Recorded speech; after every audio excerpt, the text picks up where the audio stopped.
Gagawa tayo ng Egyptian breast beef with onions. Ang tawag nila dito ay kebab pala.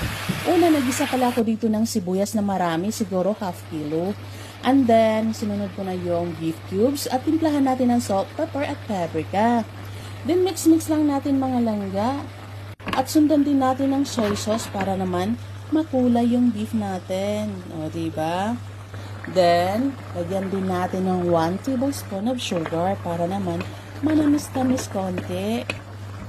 At pagkatapos, lagyan din natin ng water. Then, cover it. Antayin natin lumambot yung karne. At ito na nga mga langga, wala na siyang tubig. At try natin baka tender na yung beef natin. At ito nga, pwede na siya. Kaya naglagay na ako sa pinggan. At yung eldest ko gusto nang kumain. At hinandaan ko na rin ng Arabic bread. Kaya ito na yung lunch namin mga langga. Kainan na.